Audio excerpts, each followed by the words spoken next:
Hey, what's up, everybody? It's your girl, Miss Ross, and I know it has been a very long time. I haven't been on the air, but guys, I promise you, I have been in transition. I told you guys once before, life be lifing.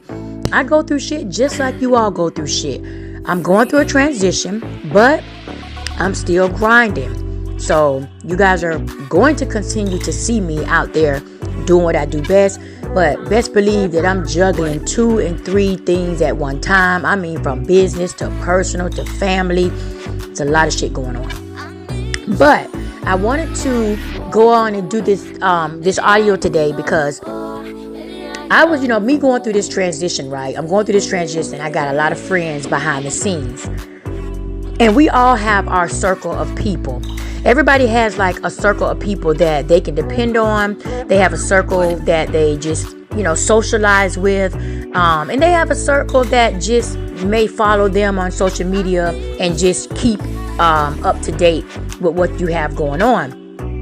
But my immediate circle of friends, which is I can count on one hand, it's not a lot of them. I noticed how I've been going through my stuff behind the scenes, right? And these people, they'll call me. Like I had one of my friends call me today and she say, "Hey, I'm just checking on you. Are you good?" So I'm like, "Okay, yeah, I'm good." So she's like, "No, are you good? What's going on with you? Financially, you need anything?" She knows that I'm moving. My lease is up at my apartment, so I have to find another place to stay. Of course, the market in regards to buying anything, because my goal is to buy. I want to buy a house. I want to buy a commercial piece of property. But, I've been told you got to wait. The market is not good right now. Okay, so I got to find me something else to rent. Cool beans. So then she's like, "No, I'm talking about in regards to, you said you had to move. How much is it going to cost you to move?" And I'm like, wow. It just made me feel so good that I have people who look out for me like that. And the thing about it is, my circle, we're not millionaires. We are all almost there. Like, we're there. It's like our heads are slightly above the water. And some of my friends in my circle, their heads are a little slightly above the water than mine, right? And being that I know that they have bills, they have children in college, children in high school, expenses. Listen, bills ain't going nowhere, all right? We all have bills. And it just made me think about some of the people that I've observed. I've watched a lot of people who are so-called millionaires. I only can go by what people say. I only can go by how people act in regards to, when they say they're these millionaires. I'm like, okay, cool. My thing is, I'll be there. I'll see you at the top, But it boggles my mind that some of these so-called millionaires are not reaching back to their business peers, their associates, or their counterparts and making that phone call like my friend did. And my friend, like I said, is not a millionaire. I don't know what her finances looks like, but in my circle, it's like, if they got it, I got it. I don't care if it's $50. If they get $50, they're gonna shoot me $25. They get $200, they're gonna shoot me $100. We do that. I do that. And that's what we do. We circulate our coins throughout our circle because we honestly want to see everybody winning and we don't want to see nobody struggling. So as soon as somebody find out, "Oh, I'm going through something," that phone is ringing. What's going on? What was that? Even if I put up a subliminal about somebody else, they calling, "Is that you? Who you talking about on social media?" Like, it is funny sometimes. I have to say it's not me. I'm good. Right? And then another thing that we don't do in our circle, we don't take advantage of one another. And I'm quite sure that that's probably why some people are hesitant to help out, because a lot of you cry wolf when you don't need to be. Like, my thing is this is what I do. My homegirl may call and say, "Sis, you got some money?" I may say, "You know what? I just paid a bunch of bills. I got about $150 left out of every bill that I just paid. I'm good." And she may say, no, that's not enough, sis. 150, what you plan on doing? The weekend coming up. So she may shoot me another 150 just to give me 300 or something like that. But I usually don't like them sending me money unless I am broke. And I always say, no, wait till I'm broke. And a lot of you who know me, y'all know I'll say that. I said, no, hold that for a rainy day. Today ain't really, it's drizzling today. See, I got a drizzle day. It's not raining today. It's not storming today. So hold on to that until one of those days come. That's how I am. Because I feel like, why take the money if I really don't need it? If I can go without it, I'm not going to accept it. Hold on to it for me. You know? And that's just really how I operate, because I'm pure at heart. I'm genuine. I don't like taking advantage of people. I'm not about to manipulate a situation. I'm not about to manipulate anybody out of any money or doing anything for me. I genuinely like for people to do things for me out of the kindness of their heart. If you got it, you got it. If you don't, trust and believe it's going to come some other way. I don't understand how millionaires are in these circles and you're saying that these are your friends. So either, listen, you can't be hot or cold. And that's the bullshit that I really can't stand. It's like you got a friend and then you'll make up all these excuses why you can't help your friend. Oh, this nigga don't know how to manage money. Okay, for me, that's an excuse, because if that's your friend, you're not only just going to put money in his hand, but you're going to also say, listen, let me show you what you need to do with this, because I noticed in the past when I've given you money, you have not done the right thing with it. Because that's what friends do, right? Friends educate us. Friends put us up on game. Friends tell us the shit that we don't want to hear that we need to hear.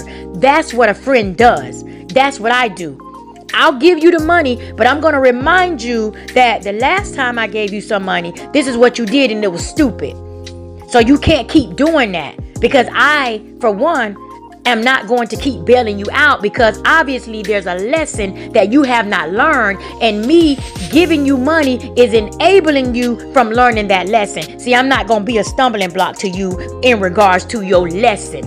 If God is trying to tell you something, I'm going to get out the way, because one thing I know about God, he'll dry up your well if you keep getting in the way of what he's trying to do for somebody else. Everybody who has reached that point, I'm not talking to you.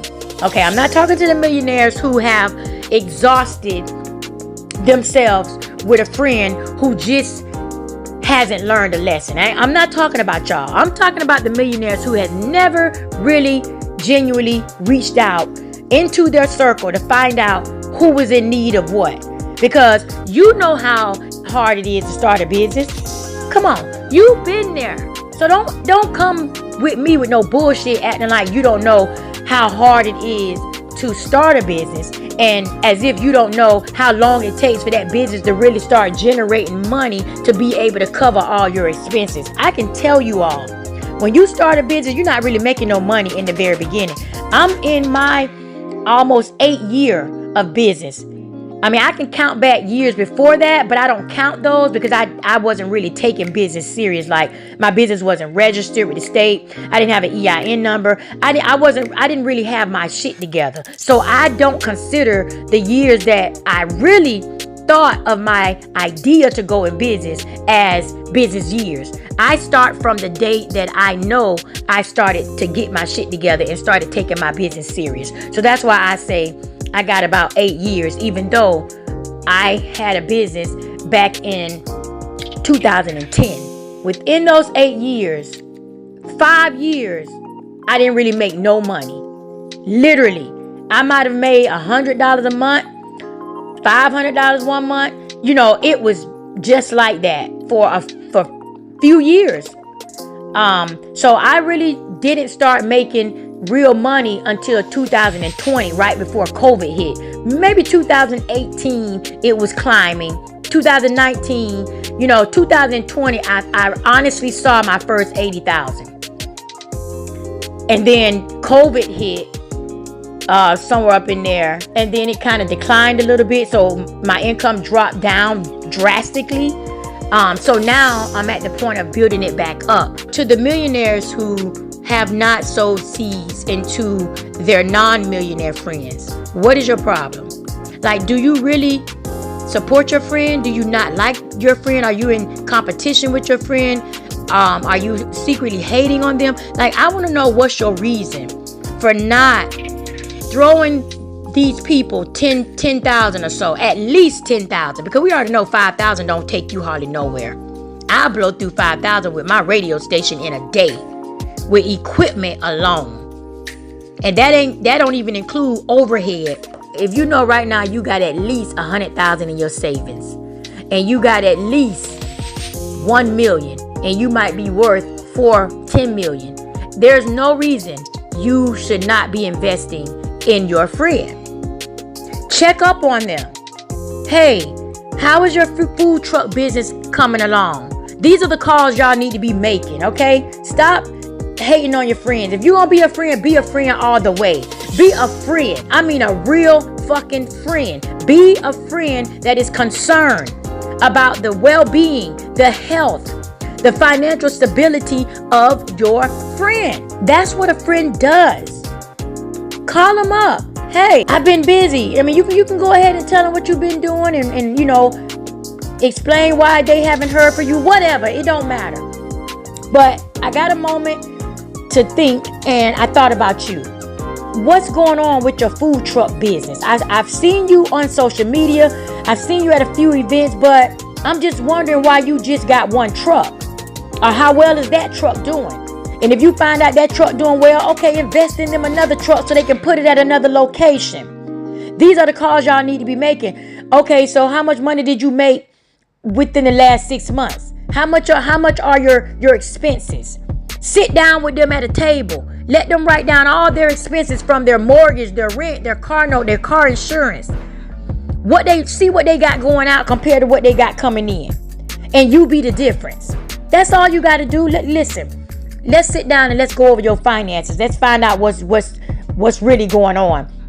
Because I want to make sure your head is above the water. Because I want to make sure that you are focused and not stressed out about bills while you're out there trying to generate money. All of my friends are betting on me to become a millionaire because they already know they straight. Ain't nobody in my circle about to be wanting for shit from nobody. You ain't got to get no government loan, no grant, no nothing. I got you. My circle straight. Period. Because I'm going to make sure that their business is not struggling. I want to make sure that their business is not being impacted by inflation or the economy. I want to make sure that they are not gouging their prices just to try to make a living, because I want to make sure that my circle is also paying it forward and looking out for other people. And the only way that they're going to be able to do that is if somebody is looking out for them. See, it's a domino effect. I don't think you guys think. You don't think farther enough to understand why businesses are gouging. Not just because they're greedy, but think about the people who doing it that really don't want to do it.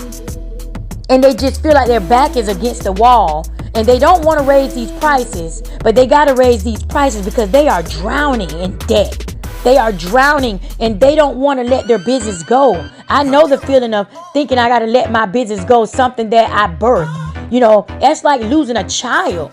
Even when you lose a car, when I was having my cars repossessed, it was like a part of me was taken away. It's emotional. It's psychological trauma. So for me, I just want to know, why the fuck are you not helping your friend? Like, that shit pisses me off to my core. I don't understand. Make me understand. What is your reason? What is your excuse? When you see your friends struggling in their business, you see your friends struggling with their mortgage, pay the fucking mortgage up for the year. Why should they have to go outside your circle to reach another millionaire, send out an essay, send out a proposal, send their business plan to an outsider when their insider is full of millionaires? What fucking sense does that make? That makes no sense to me. You're in a circle for a reason. Every circle should take care of their own, so that people don't have to dip into other people's bags on the outside of their circle. If everybody just took care of the people that were in their circle, that would allow for the other people to take care of their circle. Can we please normalize being real fucking friends? Please, can we do that? Can we normalize reaching out to your people? and finding out what the fuck is going on with them. And don't just tell them, hey, everything gonna be all right. Oh, God ain't gonna put no more on you that you can bear. Man, fuck. I don't even be wanting to keep hearing that shit all the time. I know that. You already in a position. And you want to come at me with some scriptures. That's like you telling me where something is, but not telling me how to get there. So how about you be more than just the friend that called and talking about I'm praying for you? How about just be the friend and say, how much do you need? And if what they need exceeds more than what you got or what you're willing to give them something. You know, it's not hard to figure it out. Y'all be acting like y'all got multiple bank accounts. So if y'all got all these fucking bank accounts, you mean to tell me you can't dip into one to help 5 friends? How many people are in your circle? And we talking about your real immediate friends, people that you know that when you going through some shit mentally, emotionally, they are always there for you. Even when you going through something financially and they don't even got it, but they willing to shoot it to you. We talking about those friends who have been there for you in the past before you even got what you got. Before you even made it to being a millionaire, them friends that was there for you and brought your head a little above the water. Why you not helping them friends? What's your problem? Try to allocate some money once a month for a non-millionaire friend. That's what I want you all to do. Think back to if something were to happen to you today. If you were to lose everything today, an unexpected circumstance happened to you, what would you want your circle of friends to do? And that just goes back to one of my posts I put up when I quoted another scripture. Do unto others as you would want them to do unto you. So be the friend that you want people to be to you. And just go looking for your friend. It could be somebody you haven't even talked to since college. It could be somebody that used to help you out so bad and you just don't know where they are. Listen, you're a millionaire. Look for them. Get a private detective. Find out where they are and find out what state of mind and financial state that they're in and pull that person out of the trench. Do something like that. That's what I would like to see. I would like to see more of those stories and less stories about somebody investing in a real estate scheme or scam and didn't get their return back. I'm sick of those stories. We got a lot of people doing that. You know, that's where joy comes from. You get your joy from genuinely doing things for people. That's how you're able to enjoy your millions and really be happy. Because a lot of people who are millionaires are not happy. You're miserable. And you don't understand why. It's because you're not genuinely sowing into other people. You're not being a blessing to other people. God blessed you to bless other people. You ever heard that saying, I'm blessed to bless? Blessed to bless. He blessed you so you can bless other people, and you're not doing that, and that's why you're miserable. You can't enjoy your wealth, and you don't know why you're miserable. That's why. So start practicing being genuine. But anyways, guys, you already know where I'm at. You know, I'm locked in. You guys can always go over to Facebook, Instagram, TikTok, Threads. I'm even on LinkedIn. You know, WMRR Radio. You guys make sure you scan the QR code so you can tune into the station. I promise you guys, once you tune into that station, you are going to be hooked. I'm telling you, not because it's mine, but because I really programmed some good music in there. I'm not playing with you guys. So you guys going over there and check it out. Keep it locked right here. Don't go nowhere. Miss Ross Radio, WMRR Radio, Miami and Atlanta's new #1 for music, news, and talk.